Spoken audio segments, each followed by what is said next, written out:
Yun na nga, mag-uumpis na tayo. Nangangawain po tayo sa Oman. Ito. Kahit sino kami sa atin na ito, napakalayo po.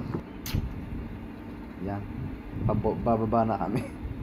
Tingnan nyo kung gaano kahirap. Mapaganda na yan kasama ko. Gaano kahirap yan, gaano kalayo. Tatawid ka pa ng bundok. Tingnan nyo kung gaano kalayo ang dagat. Ayan. Tingnan nyo. Pero dahil sa pagpili natin, ayan, mag-tiis tayo. Gaano kahirap ang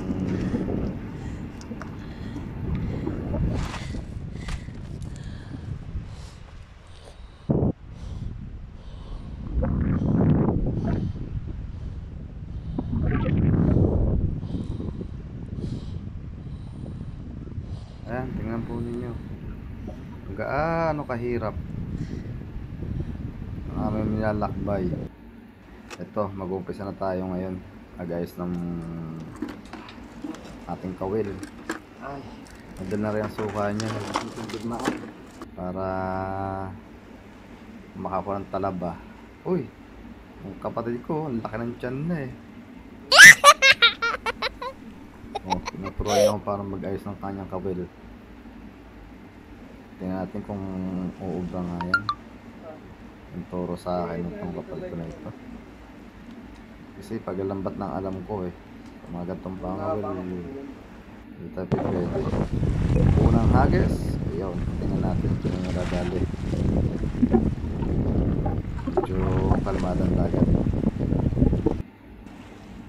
Uy, nakadali kagad si Utoy oh. Iyon oh, tuntua kagad siya oh.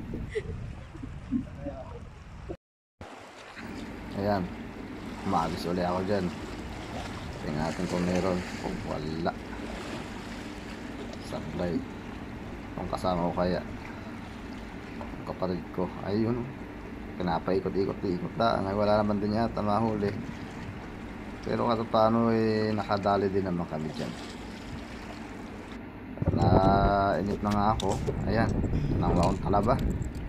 Tikman natin kung gaano kasarap ang talaba na ito. Kung mataba, nakikita. Dadali natin yung suka dyan. Taba na ito. Sarap niyan. Ako Utoy, dahan-dahan na angat, baka ikaw ay ma-high blood. Ayun oh.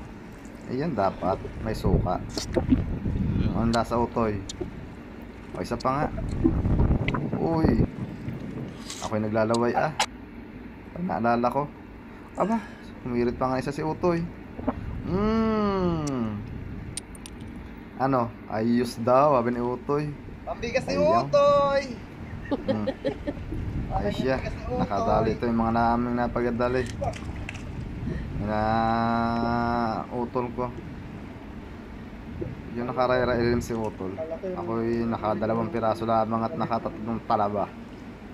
Pwede na yan. Tuntua si Utoy at maray na hulang kanyang utol. Ay siya, sasayaw-sayaw pa si Utoy. Sige na, maraming salamat sa inyong panonood. Salamat.